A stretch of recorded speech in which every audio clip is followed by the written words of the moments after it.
Hello everyone, I'm Oliver, and a warm welcome to day 32 of the 50 Days Software Architecture class. In day 31, we explored front-end architecture patterns like MVC and MVVM. Today we're moving to mobile, comparing native development versus hybrid approaches like React Native. Let's get started. Let's begin day 32 with a comprehensive welcome and roadmap. Mobile app architecture decisions have massive long-term impact on performance, development velocity, maintenance costs, and user experience. Today, we compare native development, writing platform-specific code, with Swift Objective-C for iOS and Kotlin Java for Android, versus hybrid cross-platform approaches that allow significant code sharing. We'll focus especially on React Native as a leading hybrid solution, but also touch on Flutter and others. Key decision factors include raw performance, development speed and cost, long-term maintenance, native feel and UX, and team skill availability. We'll see how these choices integrate with backend APIs from days 8 and 30, GraphQL for efficient data fetching from day 30, and day 13 security considerations for mobile clients. One of the most practical and frequently debated choices in modern development. Today, we go deep with real trade-offs, so you can decide with confidence for your projects. Here's the expanded roadmap for today. We start with native architecture fundamentals, using platform-specific SDKs for direct hardware and OS access, delivering the best possible performance and native feel. Then we explore hybrid approaches that enable code sharing across iOS and Android, focusing on React Native's architecture, JavaScript TypeScript bridge to native modules. We'll do a detailed head-to-head comparison on performance, developer experience, long-term maintenance, user experience fidelity, and total cost of ownership. Finally, we'll build a practical decision framework: when to go fully native, when hybrid makes sense, and common hybrid pitfalls to avoid. This connects to day 31's front-end patterns, MVC, MVVM applied to mobile, day 30's GraphQL versus REST for mobile data fetching, and day 13 security for mobile clients. Native mobile architecture deep dive. On iOS, developers use Swift with UIKit, or the more modern Swift UI for declarative UI, gaining direct optimized access to hardware sensors, camera, notifications, and all system APIs. On Android, Kotlin with Jetpack components and material design delivers native performance and look and feel. Strengths include maximum runtime performance, the best possible user experience fidelity, and unrestricted access to every platform feature. Weaknesses are the need for separate code bases, doubling effort for features and bug fixes, higher long-term maintenance costs, and slower overall development velocity compared to single code-based solutions. Hybrid and cross-platform architecture. The core idea is maintaining a single shared code base that targets both iOS and Android, and sometimes web. Approaches vary. WebView-based, Ionic Cordova, renders web tech inside native shells. Bridge-based, like React Native, uses JavaScript with a native bridge for UI components.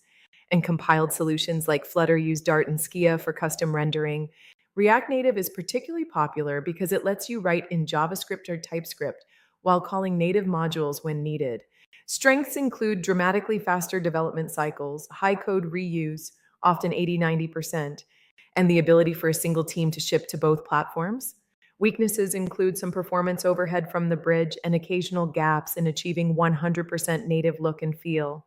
React Native architecture deep dive. It runs a JavaScript thread using Hermes or JSC alongside native UI threads. The bridge serializes and passes messages between JS and native code. UI components written in JS map to native views, e.g., becomes UI view or Android view. When JS alone isn't enough, you write native modules in Swift Objective-C or Kotlin Java and expose them to JS. State management is usually handled with Redux, MobX, React Context, or lighter solutions like ZooStand. This architecture gives you web-like development speed with near-native performance for most use cases. Performance comparison.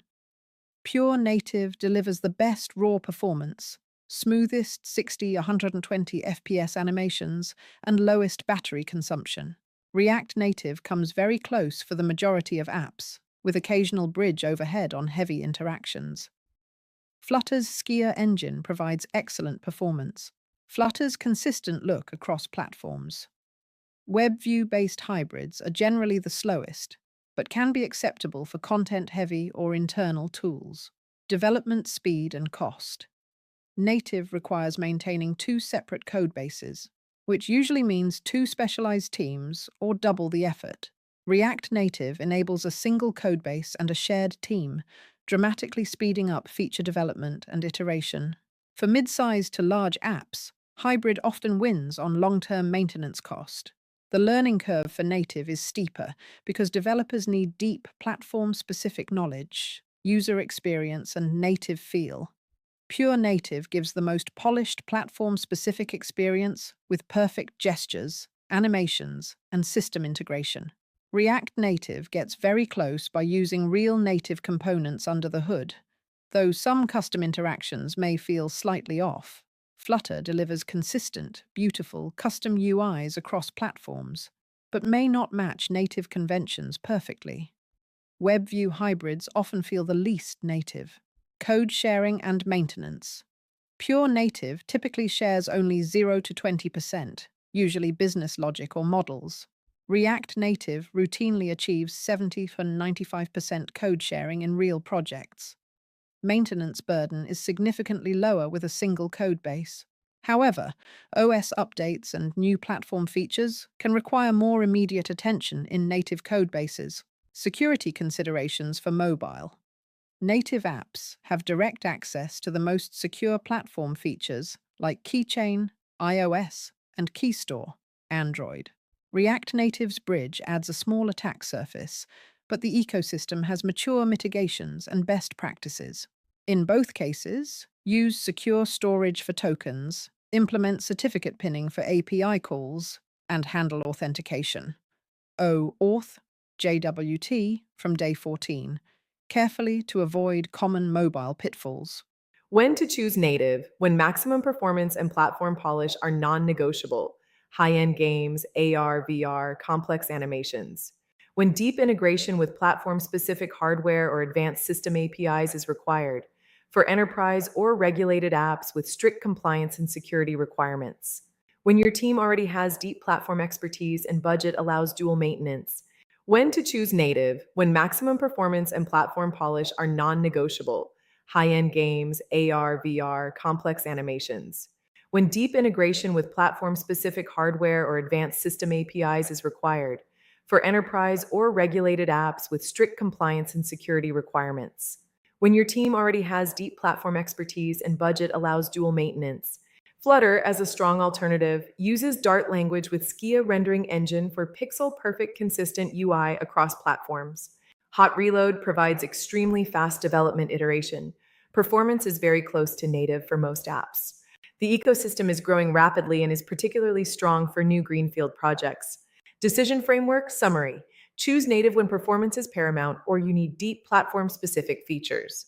Choose React Native or Flutter when development speed, cost efficiency, and code sharing are top priorities. Use WebView-based hybrid only for simple content-heavy or internal tools. Always measure against your team's skills, project timeline, budget constraints, and actual user experience requirements. Mobile architecture and cloud-native context. Backend typically uses day 7 microservices, with GraphQL from day 30 for efficient data fetching. React Native pairs naturally with Apollo Client for GraphQL. Deployment goes through app stores with over-the-air updates via tools like Code Push.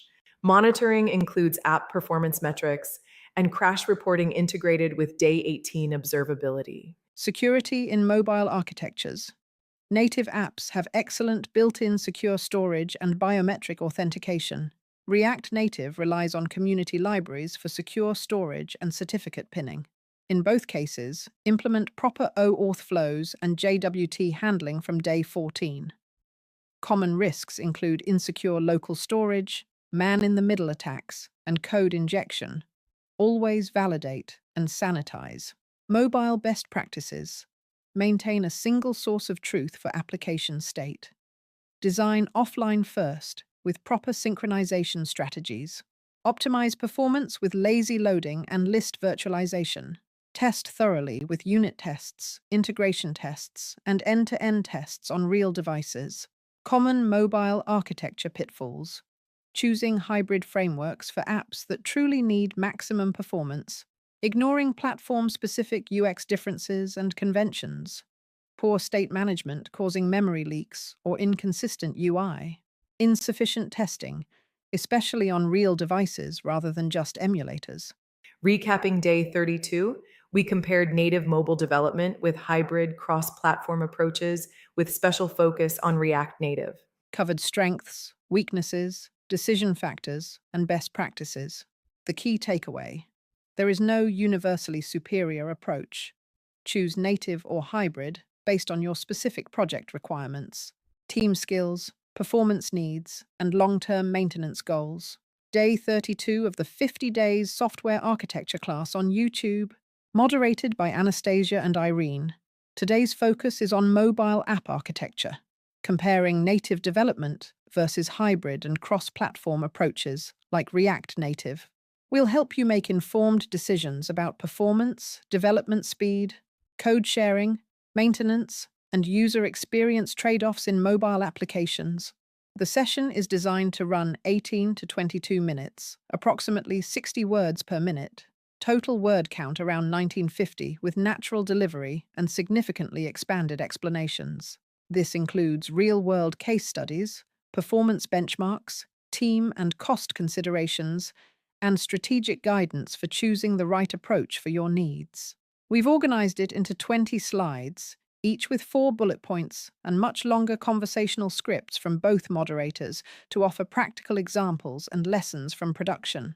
To ensure more equal time distribution, Anastasia handles slides 1 to 5 and 11 to 15, intro and native deep dive, while I lead slides 6 to 10 and 16 to 18 on hybrid and advanced considerations. This builds on Day 31's front-end patterns, incorporates Day 30's GraphQL versus REST fetching, and aligns with Day 2's Solid for maintainable mobile architectures. Pauses, transitions, and visuals, including architecture diagrams and performance charts, will enhance the flow and aid in choosing the optimal mobile architecture. Let's get started. Day 33 covers IoT architecture basics, focusing on edge computing and device management. Homework: take a mobile app idea and evaluate whether native, React Native, or another hybrid approach would be better. Justify with trade-offs. Questions from today? Drop them in the comments. Irene and I will reply. Thanks so much for joining us. If this helped, give it a like, share with your network, and subscribe for the full series. That's day 32 on mobile app architecture, native versus hybrid approaches like React Native. We compared performance, development speed, cost, UX, and gave you a clear decision framework. If you're enjoying this series, please subscribe for daily lessons and support us on Buy Me a Coffee. Every coffee helps keep this content free and growing. Thank you for watching.